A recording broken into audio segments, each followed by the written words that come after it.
This is the 3D VIEW-MASTER Fairy Tale Robin Hood von Walt Disney. In England there is a town named Nottingham, and near it a few great old oaks still stand, all that is left of fabled Sherwood Forest, once the haunt of Robin Hood. The oaks still whisper to one another the stories of Robin, Maid Marian, and the merry men. But the animals know a different version. They say Robin Hood and Maid Marian were really foxes, Little John a big bear, Friar Tuck a fat badger, the Sheriff of Nottingham a wolf, and Prince John, the rascally brother of good King Richard, was a ranty lion. Listen to the tale of Robin Hood as told by the minstrel Alan A. Dale, who, by the way, was a rooster. VIEW-MASTER Reel 1, Scene 1. It was a sad day for the poor people of England when good King Richard went away to the Crusades. His greedy brother Prince John taxed the people to make himself rich. When Robin Hood and Little John tried to help the poor people, they were declared to be outlaws and had to hide in Sherwood Forest from the Sheriff of Nottingham. One day Robin and Little John were resting high in a big tree when they heard a blare of trumpets and looked down to see a royal coach approaching on the road below. "This looks like another chance to rob the rich to feed the poor," said Robin. "Let's put on our gypsy woman disguises."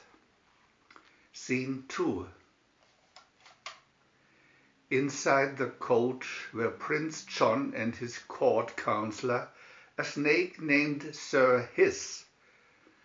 A bag full of gold coins stood on the floor beside Prince John, and behind the couch walked 2 rhinoceros guards, carrying a large chest filled with more gold coins.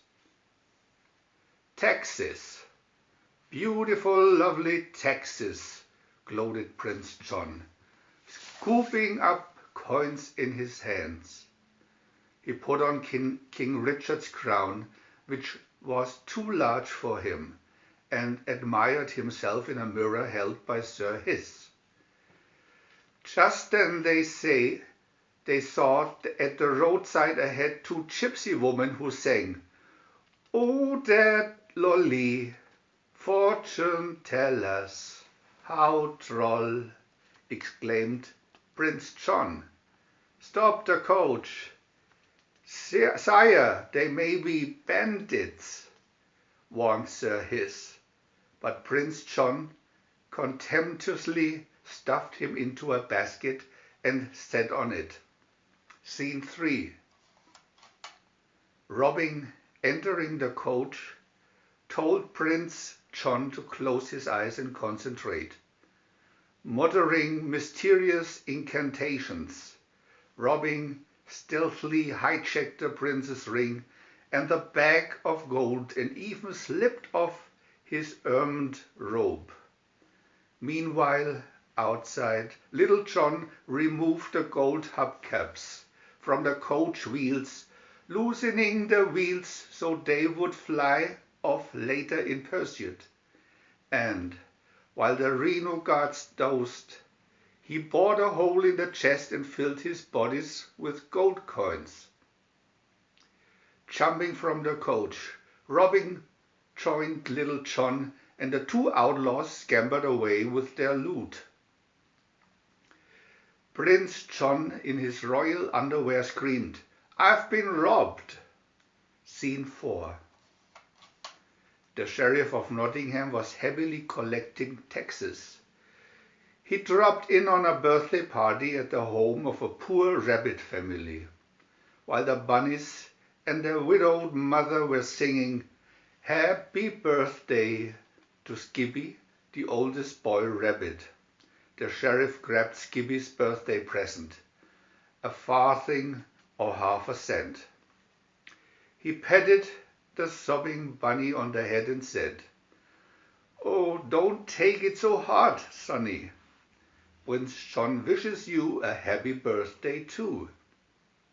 Humming, the sheriff left the tearful rabbit family and walked toward Prince John's castle to turn in his tax collections to Sir Hiss, keeper of the royal treasure. Scene 5. Alms, alms for the poor! A blind beggar tapped his way into the rabbit's house. Suddenly throwing off his floppy hat and dark glasses, he revealed himself to be Robin Hood. Robin gave the widow rabbit a bag of coins and Skippy a bow and arrow as a birthday present. Then he took off his own famous feathered cap, placed it on Skippy's head and said, "This is yours to keep. Now you look like Robin Hood." Skippy was speechless with joy. Scene 6. "Hey, Robin, your stew is boiling over." Deep in Sherwood Forest, where Robin and Little John lived beneath a big tree, Robin Hood sat absent-mindedly, stirring a pot of stew cooking over the fire. "You are daydreaming about Maid Marian again," continued Little John, as he hung up their laundry on a tree limb. "Why don't you quit moping around and marry the girl?" "She's a high-born lady," Robin reminded him. "She's a member of Prince John's royal court and lives in his castle. I couldn't ask her to share the life of an outlaw with me." "Some day you'll be a great hero," said a booming voice. Their friend, Friar Tuck, had just arrived. As he sampled the stew, he said, "Prince John is holding an archery tournament tomorrow. Maid Marian will give a kiss to the winner." Scene 7. Tournament Day. Prince John and Sir Hiss sat in state in the royal box along with Maid Marian.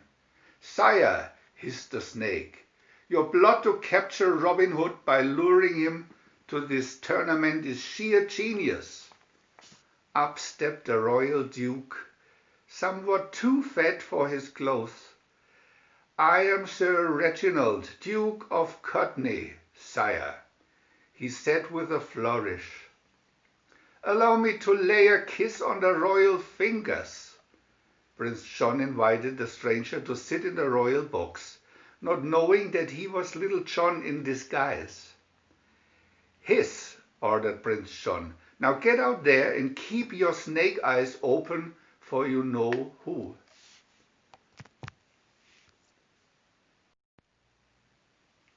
VIEW-MASTER Reel 2. Scene 1. Hiss slithered away.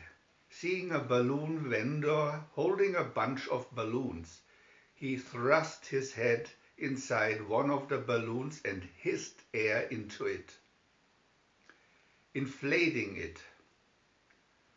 Up it rose into the air. Twirling his tail like a propeller, Sir Hiss flew above the tournament field. A long line of archers paraded past the royal box. One, a tall, ungainly stork, carried a crude bow made from a tree branch and arrows tipped with leaves instead of feathers. The stork paused to present a flower to Maid Marian. "It's a great honor to be shooting for the favor of a lovely lady like yourself," he said gallantly. As Maid Marian looked into his eyes, the stork winked. She knew these eyes. It was Robin Hood in disguise. Prince John noticed the wink too, and was suspicious. His also observed how the stork paid special attention to Maid Marian. He decided to fly lower for a closer look. Friar Tuck and Eleanor Dale, mingling with the spectators, were craning their necks looking up at Sir Hiss. "That snake's up to something," said Ellen. "We better shoot him down quick." They had no bow, but Eleanor Dale had his lute. He climbed on top of a nearby ale barrel and held the lute like a bow, while Friar Tuck placed an arrow on the strings, aimed and let it fly. With a loud twang, the arrow streaked upward. It struck the balloon. Pop! The balloon exploded. Scene 2. "I've got him!" Friar Tuck caught the tumbling snake in his arms.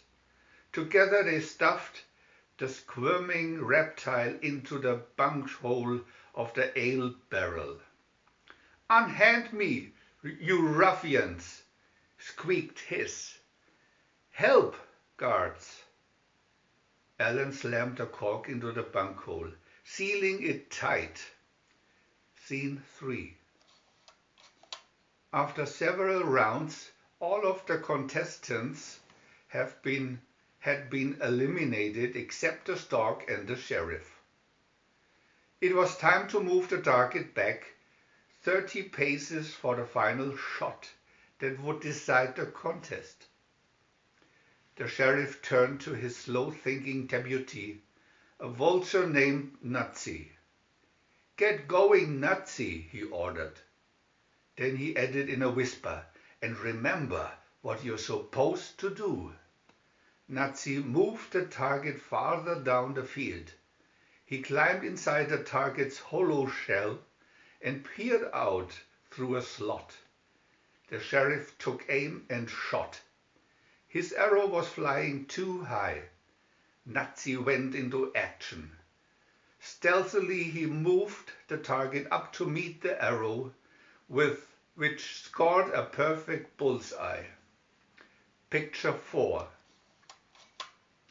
The stork took his turn. As he aimed, the sheriff reached between the stork's legs with his bow. Just as the arrow was released, the sheriff deliberately hit the tip of Robin's bow, sending his arrow high into the sky, so quickly that the eye could hardly follow his movements. Robin pulled another arrow from his quiver, inserted it in his bow, aimed upward, and shot. The second arrow overtook the first one, hit its leafy rear tip, deflected it downward. The crowd gasped. The first arrow zipped down toward the target and hit the bullseye dead center, knocking the sheriff's arrow to the ground. The crowd roared and applauded. The stork had won. Scene 5. Stork advanced to the royal box and received the golden arrow trophy and the kiss.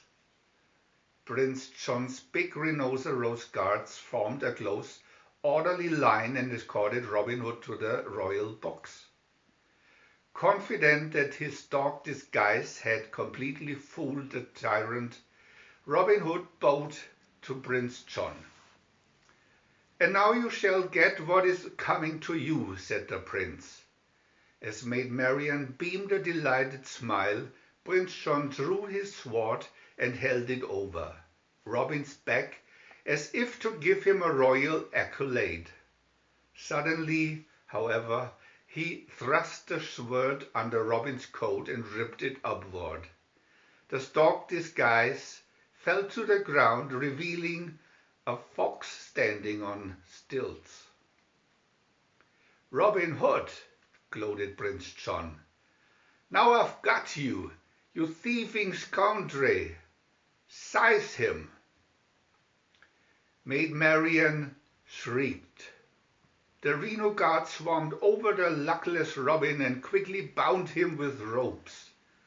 "Prisoner," proclaimed the prince, "I hereby sentence you to instant, even immediate, death by the headsman's axe." Scene 6. "Oh no," Maid Marian sobbed. She buried her face on the shoulder of Lady Cluck, her lady-in-waiting, a fat Dowager hen. Lady Cluck hugged her with a wing. Robin Hood was led to the headman's block. The muted drums beat out of a slow roll. The headsman raised his axe. Scene 7. "Stop!" shouted Prince John suddenly.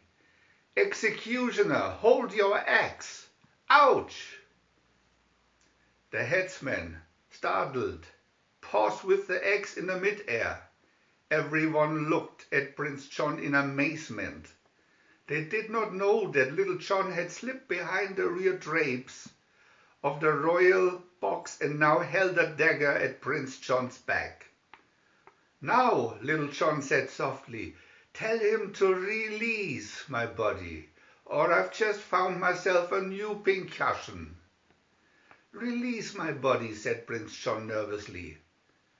I mean my pincushion. Confound it, release the prisoner." The sheriff shrugged and unbound Robin Hood. With a joyous cry, Maid Marian ran up to Robin and they embraced.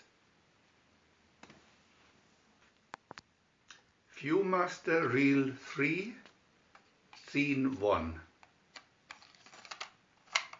Enraged by Robin's escape and by the outlaw's popularity, Prince John doubled and tripled the taxes. Everyone who failed to pay went to jail. Even Friar Tuck was jailed for high treason because he had pushed the sheriff out of his church for seizing the last coin from the church's poor box. The jail was full. Whole families, including children, were changed in the dark, dismal place. Eleanor Dale strummed his lute and sang a sad song. Scene 2. When Sir Hiss brought Prince John the news that Friar Tuck was in jail, the prince was delighted. "I'll use that fat friar as bait to trap Robin Hood," he said. "We will announce that Friar Tuck will be hanged. When Robin Hood tries to rescue his pal, my men will be ready." Learning of the plot, Robin and Little John crept over the castle wall at night. Making their way to the jail, they saw the sheriff, fast asleep, leaning back in his chair beside the jail door. His two vulture deputies, Nazi and Trigger, paced back and forth on guard duty. Trigger with his crossbow, old Betsy, whose safety catch was most unreliable. Every time Trigger jarred old Betsy slightly, it would shoot an arrow that was likely to Richard wildly in all directions. As Nazi leaned against the wall of the jail compound, Little John reached over from the opposite side, grabbed Nazi by the beak and pulled him over the wall. Little John and Robin Hood bound and gagged the vulture. Then Robin put on Nazi's helmet and cape. He pulled a stocking over his nose to make it look like a vulture's beak. Then he stepped around the end of the wall, crept up to the sleeping sheriff and slid the key ring off the sheriff's belt. He handed the keys to Little John, who quickly unlocked the jail door and freed Friar Tuck and the other prisoners. Meanwhile, Robin, having shucked his Nazi disguise, was swinging on a long rope to the side of the tower of Prince John's castle, underneath the prince's bedchamber window. Scene 3. Hooking the rope onto the balcony outside the bedroom window, Robin pulled himself up to the balcony. He tied the end of the rope to an arrow and shot it down toward the jail. The arrow carried the rope through a window inside the jail. Little John threaded the arrow and rope through an iron ring fastened to the stone wall. He put the arrow into a bow and shot it back up to the bedroom window. Robin caught the rope, carried it inside the bedchamber, and then tied the ends of the rope together, making a long double clothesline, which could be pulled toward the jail. Scene 4. The prince and Sir Hiss were asleep in their beds, surrounded by stacks of bags full of gold. Quickly, Robin tied each bag onto the rope. At the tail end of the clothesline, Little John, Friar Tuck, and Elena Dale pulled the bags down, untied them, and handed them out to the villagers who had been freed from imprisonment. The villagers began loading the bags onto an empty hay cart. After tying the last bag on, Robin grasped the rope so that he too could be pulled down to the jail. Just then Sir Hiss awakened. He seized the last bag in his mouth and twined his tail around the ankles of the sleeping prince. A tug of war followed, Hiss pulling from the castle, Friar Tuck from the jail, while Robin dangled helplessly in mid-air high above the castle courtyard. Finally, Friar Tuck's great weight decided the contest. Sir Hiss was dragged off the balcony. He, in turn, pulled Prince John out the window, and the prince, holding desperately to the bed, finally had to let go. The last bag broke, and Sir Hiss and Prince John tumbled headlong into the courtyard below. Robin and the other bags rode the rope down to the jail. Scene 5. Friar Tuck and his helpers loaded the last bag of gold onto the cart. The women and children climbed aboard. The men pulled and pushed the cart to the castle gate. Robin lowered the drawbridge and they crossed it to safety. A group of wolf guards charged Robin. One arrow from his bow pinned them all to a wall by the hoods of their capes. Scene 6. Everyone escaped but Robin, who was trapped inside the walls at the last moment. He swung by a rope to a castle window and climbed inside. As he ran down a corridor, the sheriff swung a lighted torch at Robin, setting the draperies on fire. The blaze spread rapidly. As flames roared up the tower, Robin leaped off the roof to the moat far below. He swam underwater to escape a rain of arrows and rejoined his friends safely on the other side. Meanwhile, Prince John and Sir Hiss sat glumly on the courtyard pavement before the ruins of the burning castle. "Look what you've done to your mother's castle," said Hiss. "Mummy," sobbed the prince, thrusting his thumb into his mouth. Then he exploded in anger. He picked up a club and clobbered Hiss, shouting, "You contemptuous cobra!" Scene 7. Good King Richard had returned and restored order to England. All Nottingham rejoiced. Robin Hood and Little John were now free men, but Prince John, Sir Hiss, and the sheriff were prisoners working on the royal rock pile. Trigger and Nazi stood guard over the former masters. One day the pelts of Friar Tuck's church across the road from the rock pile rang joyfully. Robin and Maid Marian were being married. All the villagers came to the wedding. The bride and groom came out of the church and climbed into the honeymoon coach, driven by Little John. As the coach moved off, Nazi shouted, "Present arms!" Trigger raised. Old Betsy, which unexpectedly fired, the arrow hit a tree branch, bounced off the church bell, zipped down and hit dead center on a painted heart which decorated a "Just Married" sign on the back of the coach. Waving goodbye, the happy people of Nottingham watched the coach disappear down the road toward Sherwood Forest.